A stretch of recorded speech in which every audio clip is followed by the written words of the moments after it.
Okay, good afternoon, everyone. Who's here? Welcome. Salutation. What is the theme of Shavuos? Who was listening this morning? Not everybody at once. Achdus. Good. That's a good point. What do you say? Okay. Someone said Achdus. What did someone else say? Matan Matan Torah. Usually you'll say, the world will always say, Man Matan Torah Seinu. It's the time of the giving of the Torah, receiving of the Torah. But what about Chassidus? What was the Chassidic angle? What does Chassidus add to this theme of Shavuos? Who got that point?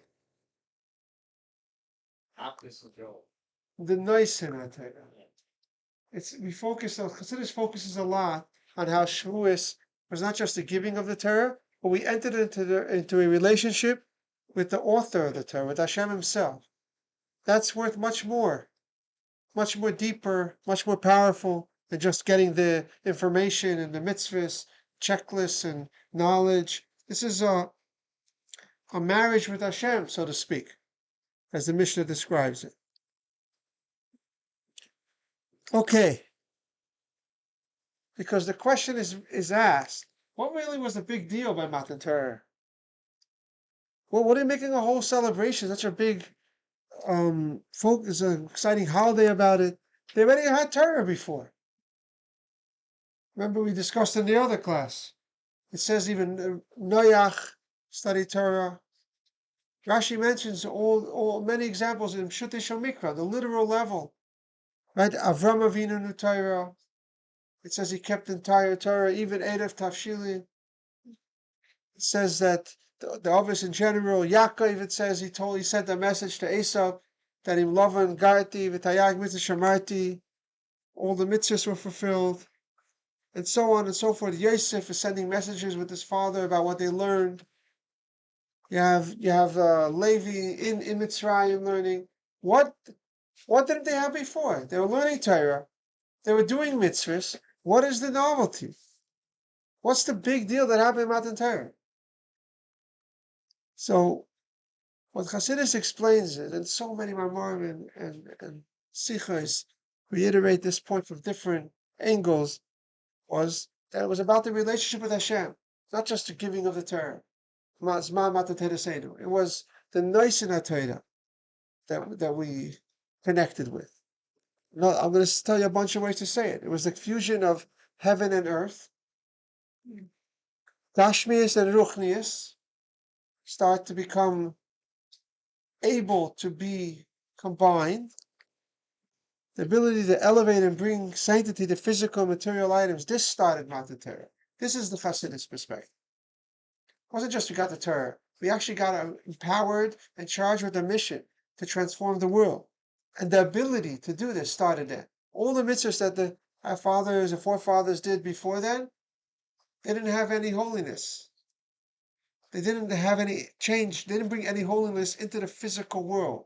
They didn't really start doing this job of fusing holiness into the mundane materials of this world.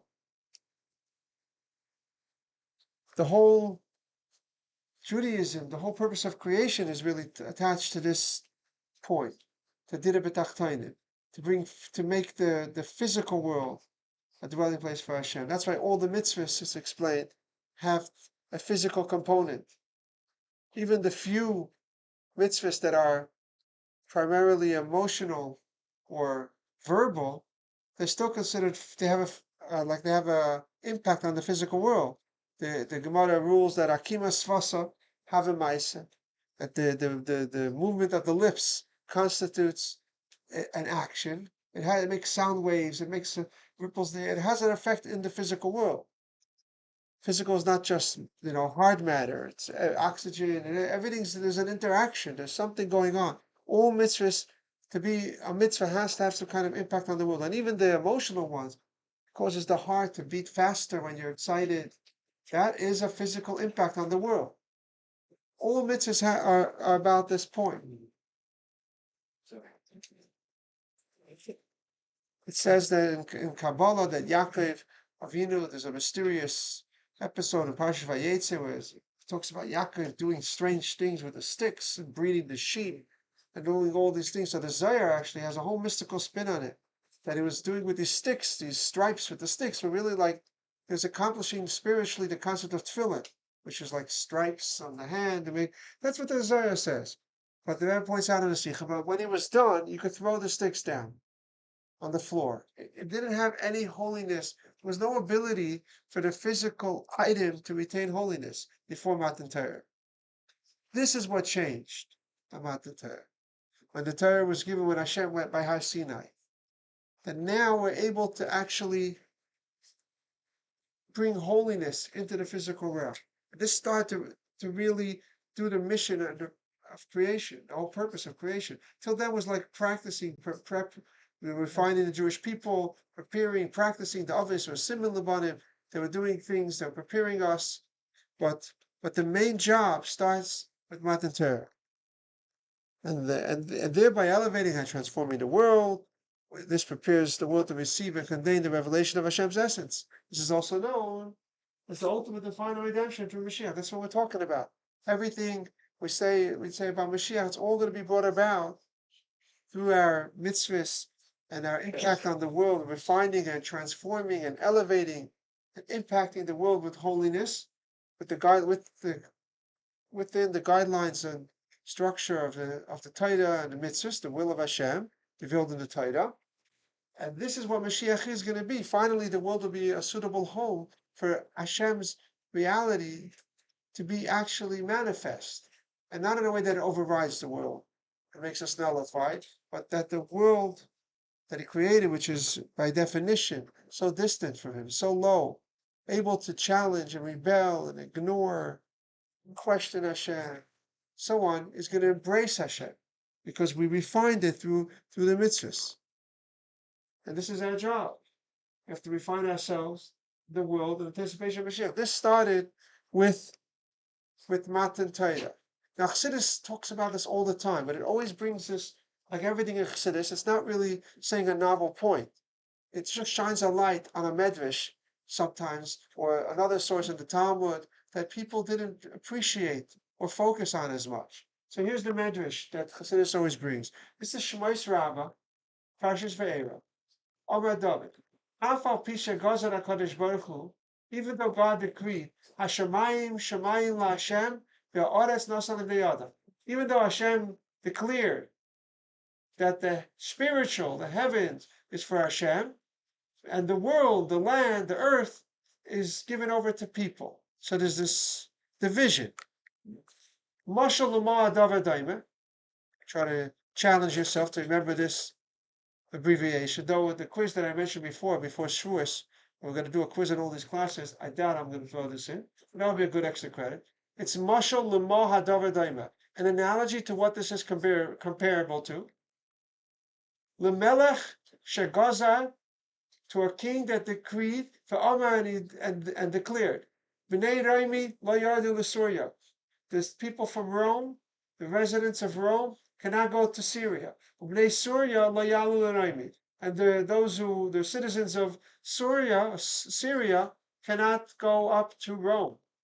Kach keshabara HaKadosh Baruch Hu es ha'olam. So too, when Hashem created the world, Gazar ve'omar Hashemayim Shemayim LaHashem ve'oretz nasan le'Adam. And similarly, he made like a king made a decree that the Gashmius is our jurisdiction and the Ruchnius is out of our league. Is above us. It cannot mix. However, the Medrash says explicitly, when it came time to give the Torah, when Hashem desired to give the Torah, Batal Gzeira Rishaina. The original decree was nullified. The Omar, and Hashem declared that Tachtainim Yalu La'oyoinim. What's below will be able to come up. Gashmius, physicality, materialism will be able to be elevated.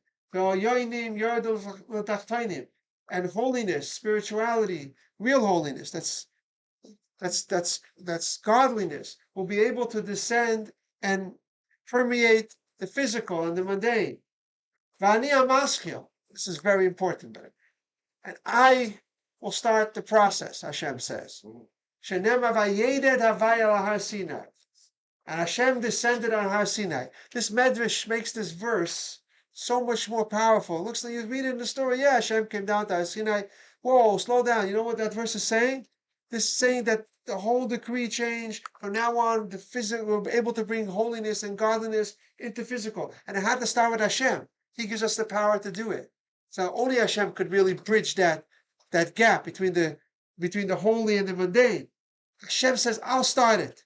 I'm going to descend into this world. Vayedad Hashem al Har Sinai. He went down into this world, and then it says afterwards, Uksiv, Moshe Amar, and then he told Moshe, Ale al Hashem, you ascend, you go up to Hashem. That means both. You're going to start bringing holiness down here and bringing Gashmias to an elevated state of connection to Hashem.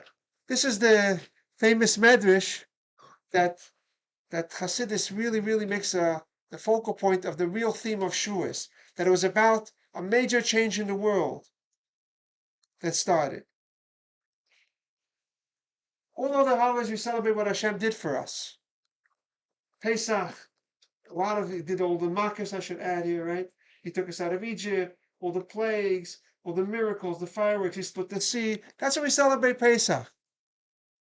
What about Sukkot? How he took care of our needs in the wilderness, which is the opposite of a place. Is not the type of place that's conducive for human survival. And he took a whole nation of millions of men, women, and children without adequate supplies, and he was able to sustain us, and we appreciate that with all the way he did it. We depended on him, so we have the Sukkah to remember that. We celebrate what Hashem did for us. What about Shavuos? What is unique about the festival of Shavuos? Few people notice some of these points. What is unique? First of all, there's no official mitzvahs. People notice there's no Masechta Shavuos, very little in halacha. It's basically basic Yom Tov mitzvahs. There are a few customs, which we might talk about soon, but the actual holiday has no mitzvahs, no shayfer, no matzah, no lulav. Doesn't have like a mitzvah of that day, unlike all the other holidays, right? Pesach has matzah, Sukkot you have the lulav, you have the booths, the sukkahs. On Rosh Hashanah you blow the horn. Yom Kippur you have to afflict yourself. There's the fasting, but Shavuos has no mitzvah. There's no official mitzvah. I know some of you are itching to say, isn't cheesecake one of the 630 commandments? We're going to save that. We're going to save that for another class, but it's actually not. Okay. Another thing unique. The other three holidays, of the three famous yearly holidays, pilgrimages, right? Shalosh Regalim, they're all a week, 7 days, 8 days. Shavuos is officially 1 day. In the diaspora, we have another day because we keep the concept that they used to do 2 because they weren't sure. But it's only 1 day. All the other holidays are much more. There's a week at least, there's 7 or 8 days. Also, Shavuos, it has a special connection to halacha. We learn out from the verses, an interesting law, that it has to be physical. Nami lochem. It has to be, you cannot fast. You have to make sure you eat the meal more than the other holidays. I'm not going to go into the parameters of this halacha, but it's something about Shavuos that you have to have the physical food as a connected to the celebration more than the other holidays. So you have to make the physical holy? Well, we're going to say, yeah, very good. It's connected to what we're saying, yeah. So smart. Of course. And Atzeres. It's the only one that's called Atzeres. Why is it called Atzeres? You rest from work. It's not. It's called. It is. But this is the only thing. When you say Atzeres in the plain, it always means Shavuos in the Talmud, and it's called the pasuk. And now a lot of Tanya call it. It used to be much more of a thing. These days I don't hear of it too much. But technically, you can even fast on a holiday, or sometimes on Shabbos. Then you have to fast another fast to make up for that. But if you had a really bad dream, these days we don't know what's considered probably the bad dream that would warrant a fast. And sometimes it would mean you got to do some major detox in your life. It could be something very negative could happen. So there was a concept called the Tainis Cholai of fasting because of a dream. So it was considered very serious halachically if you know what you're doing and you could recognize it. And you would do it even on Shabbos and even on holidays, but not on Shavuos because of the Nami Lachem halacha, that it has to be eating. You have to have eating on it. So what's behind that? It's actually higher than all the other holidays. Instead of like all the other holidays, we focus on what Hashem did for us. This is a holiday that we focus on our connection to Hashem Himself. That's why it has all those features. We focus on our connection to Hashem Himself, not what He did for us, not even His will. Hashem's essence. Mitzvahs is His will. That's why there's no mitzvahs. That's why it's only one day. Is it just a custom to stay up and learn all night? Of course, yeah. I'm going to talk about it. So it's also not 160. It's the day that we received the general klal of the whole Torah, like the inclusive principle that includes all the details of the Torah, which is our connection with Hashem. It's like afterwards, there's a marriage, there's a wedding day. That's one day, and then we do have Shavuot brachas, by the way, Shavuos. There is still Shavuot brachas. You don't say Tachna until the 12th. You have a week to bring the karbanos because it does continue. But it's not. You could work, and it's not considered Chol Hamoed and so on. We put on tefillin, we work, and so. Okay, it's a source of all the holidays and mitzvahs. Everything that goes on in a marriage stems from the wedding day bond that they bonded, that they connected, they became one, and now everything else follows. Right, so why don't we celebrate Shavuos on those 7 days with a daytime for bringing or whatever, like we would on Sukkot or any other? 7 days. Oh, so I'm saying it's about Hashem Himself. It's not about mitzvahs. It's like a wedding. There is 7 days. No, even a meal then. Well, Even a Suda. so that's it. So it could be they used to have the karbanos, which would be special holy festive day, and that you could do for those 7 days. But it's specifically like very special, and it's just about Hashem. One day, just us. It's like it's not about mitzvah. It's not about. It's a very short. I guess it's not a something that when you have a week of this. It's when you're dealing with the external level. When you're dealing with the essence, it's very brief. Yeah. Yes, Mendel, you want to ask something? Me? Yeah, you raising your hand before? I had a question on the second slide. Just you don't remember what it was? What? You remember the question? No. Oh, okay. So jot it down next time, or I could go back. Okay. I wanted to go over some of the customs more. There are some customs for Shavuos that I mentioned at the beginning of yesterday's class. We'll talk about a little more details. But just to sum up, the first point we discussed was the theme of Shavuos. It's basically two ideas that are really connected. What really the novelty of Shavuos was, it's not so much we had Torah before, we had mitzvahs before. Two things we didn't have: the relationship with Hashem, the bond with Hashem, and the ability to impact the physical, to bring holiness into the physical. That's going to consider the real big deal of Shavuos. Torah and mitzvahs, we're doing it before, somehow, somewhere. Okay. Now let's do some of the customs. Tikkun Leil Shavuos literally means like some kind of rectification that's done on Shavuos night. In Hebrew, it's right, Tikkun Leil Shavuos. So first of all, very important about this. I'm going to put it's a custom. The reason for it is because they slept the night before. They had to be woken up in the morning for Matan Torah. That's the way it's presented in Nigla. So we want to rectify that. So we stay up the night before and study Torah. It's also a prep for receiving the Torah. You want to prepare. Now the Chabad custom is that let me say what other communities do. They learn Gemara. They learn Torah. They learn halacha. They learn Gemara. They learn probably the Talmud that we're learning now. But Chabad doesn't. We have a whole tikkun. That's what it also is the name of a book. It consists of a few verses from the beginning and the end of every Torah portion, beginning and the end of every book of Tanakh, the beginning and the end of every tractate in the Mishnayos, beginning and the end of like the Zohar and the whole book of Rus, a list of the 630 mitzvahs. But it's not, most of the things you do is you cannot really get into it intellectually. intentionally, because you can read like 2, 3 verses. In the beginning, stop. Then read the last 3 verses of the Torah portion. Start to understand the next one, skip. As soon as you start, it's like made in a way that it's not about the intellectual component of Torah. It's about the divinity of Torah. It's intentionally like that because that's what Chassidus emphasizes. It's about giving yourself over to Hashem, connecting to Hashem, bonding. Yeah, you're raising your hand again. Yeah, I remember my question. Yeah. What did they learn in Yeshiva Sheva? What? What did they learn in They, Yeshiva oh, it's beyond the scope of this class, but briefly, there was a lot of Sheva Mitzvahs, and Sheva Mitzvahs has a lot, and as the whole Chassidus is included in Achas Hashem, a lot of it, there's a lot to learn. So they weren't living Torah? The whole dinim mishpatim is the whole Baba Kama, Baba Basta, Baba Messiah. It's all part of They only dinim. had Sheva mitzvahs. What? They didn't have all. Sheva Mitzvahs, one of them includes dinim. Like So it includes all those things, and also Zela includes all those things. So you have to learn. So You have a lot of it. It's actually a lot bigger than people think. It's a lot bigger. How'd they know all this through the So Shem was pretty high level, yeah.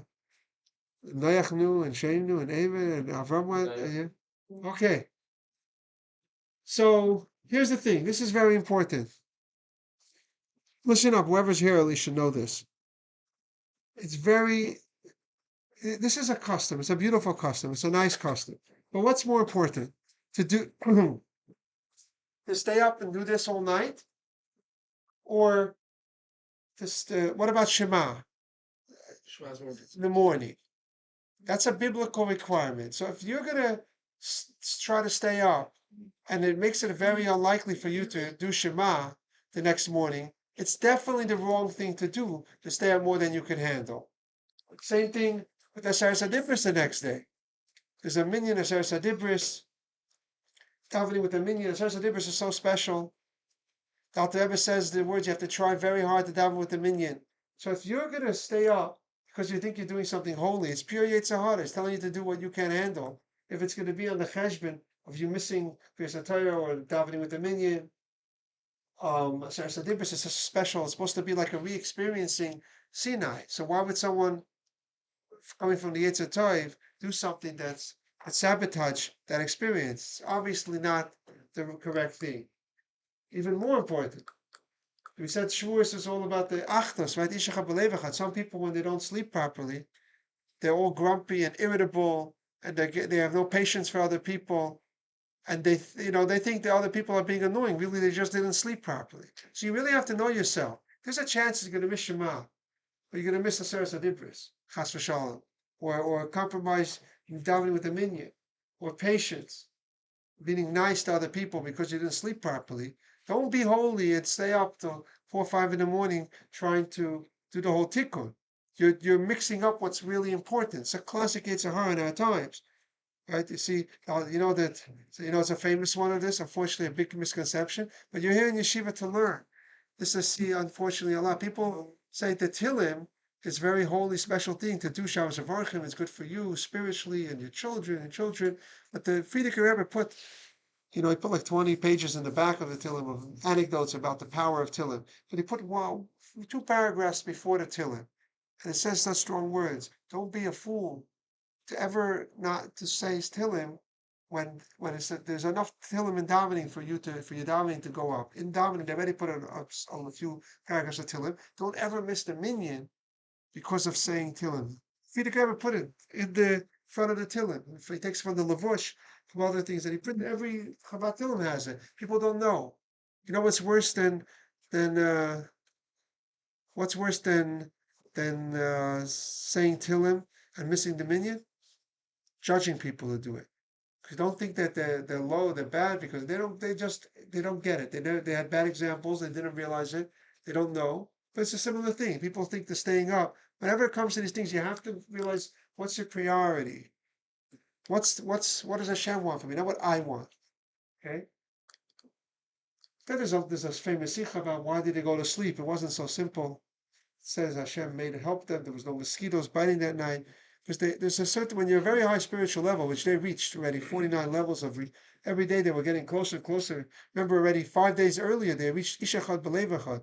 Very deep, bittul, powerful self-nullification, right? So now they're ready So now they're about to get them out the Torah. They just went to sleep, like me and you go to sleep and and sleep in. Obviously, was different. It says that they slept that night because they wanted to prepare more. When you're very high level, there's certain things that you could when they like by tzaddikim when they go to sleep. The Alter Rebbe brings this in Tanya. That if you really your neshama could go and continue to expand your learning to when your soul goes up, and if you're when you're having good days properly, then you could continue the momentum at night. That's what it was trying to do. They were trying to get even higher, more prep. So it's not that simple. Okay, the all-night Shavuos learning was as lively as usual. Okay, they have classes. A lot of communities set up as well. Okay, the flowers is another custom. Used to be a lot of shows do it. Chabad, interesting. Some very enough. Also some Litvish communities because the Vilna Gaon was very against it as well because they became a whole Christian thing with plants and their holidays and their so and some other pagan things also crept into other things. So they said not to do it in the shows. But here they will. But Chabad doesn't do so much in the shows. I mean, you can still bring extra flowers home and these type of things. There's a concept because I've seen that was decorated in flowers, which represents Hashem didn't just give us the Torah, but he made it a beautiful ceremony just to show us how special and how we are and the Torah is, and to appreciate it, to do things not just what needs to be done, but to do it in a beautiful way, which is a message in life in general. So it is a concept. It says that the Medrash brings that even though it was a desert, the Har Sinai actually bloomed miraculously. A lot of flowers. So that's what this custom is about. Okay, the dairy meal, we will have a whole class about it another time. One of these days or next week before Shavuos, remind me to do a whole class on it. We'll try to have it hands-on. We could taste some cheesecake if I remember to bring, but we'll make it like you should really be able to taste it, like to understand while we eat dairy and Shavuos. We'll talk about when exactly, and there's some sources say should also not just dairy but honey should be one meal or two. Okay, this is how I roll. This is the next thing are two major Chabad points. They ever made a big deal about bringing children to Aseret Dibris. There's a famous medrash that children will be our guarantors. We'll do the medrashim on Shavuos in another class. I'm working on that as well. One day I'm collecting all different medrashim that are not in the Gemara so much to do them. We'll just show all different things that happened at Sinai and the significance of them. But there's a famous medrash that says Hashem wanted a guarantor, and the Jews tried many attempts until finally they settled. The only one Hashem accepted was the children. They said that children will be guarantors, and therefore the Rebbe said you have to bring them, even if they can't listen and understand. It's like a hakel thing. It's an experience thing. It benefits the children, the parents. It became a big thing. A lot of shluchim and shuls. They'll do ice cream parties to keep the kids for a few minutes. Just for those few minutes, you could keep them quiet. It's an inheritance thing. Remember, we said that the connection of Yidden to Torah is not because of understanding. It's like a child that even a fetus inherits. It's not because of their intellectual awareness or capacity. It's who they are. That's the message of Shavuos.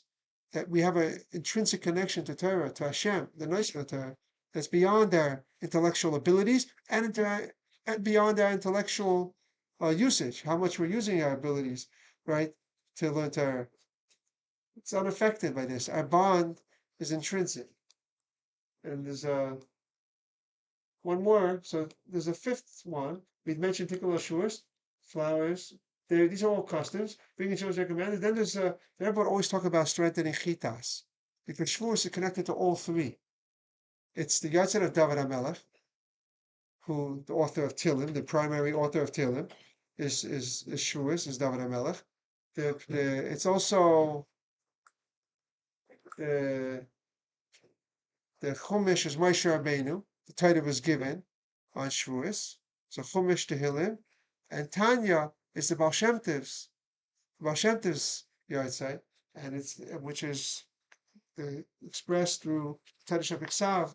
Tanya is considered like the Bible, the written Torah of Chassidus, the teachings of the Baal Shem Tov. So the Rebbe would a lot of times mention this idea that Shavuos is a time to reassess the quality and so many, everyone has different ways how they could fine tune their chitas, their skashers through chitas. It could be about being the quality of the learning, the scheduling of the learning, the you could add commentaries or you could add focus, you could add how you're gonna take away from it, you could learn with others, you could write some notes and synopsises or even insights that occur to you. So you could always be making your chitas more beautiful. First would be to do it basically with to learn to try to read it properly in the right day in a set time. Set time is such a holy aspect of it. It's the best thing you could do. Like a set time when you do it. We have it in the Seder, the Chumash, 4:30 in the afternoon. But the Tanya and Tilim is supposed after davening if you're able to. And Tanya is ideally before. And Rambam is another thing. It's not so much the Shuas thing. But anyway, okay. Let's end up with this. I just want you to remember, those of you who don't know, this is the term we greet each other. This is the blessing we give. I want you to know this as well. The Hasidic custom is to give this blessing for Shavuos. We say Kabbalas HaTorah B'Simcha B'Pnimius. My translation is like this: may we experience in a genuine way receiving the Torah with true and meaningful joy. That's what I say. B'Simcha B'Pnimius. It should be we experience Kabbalas HaTorah, the receiving of the Torah, in a genuine way, not superficial. That's what B'Pnimius means, and with true meaningful joy, Simcha. That's my paraphrase translation, because it's actually a deep phrase. It's a lot of concepts there. So what you're wishing each other is you should re-experience in a genuine way, b'pnimius, should be real and internalized, not as superficially, receiving the Torah with true and meaningful joy. Okay, that's what I want you to make note of. So we did the customs and we did the little discussion about the theme, the novelty of Shavuos. They had Torah, they had mitzvahs. We said it's about a connection with Hashem and connection between Hashem and the world, which is really related. Those two concepts are really one. Okay, let's do halacha. Is this recorded? Yes, it is being recorded.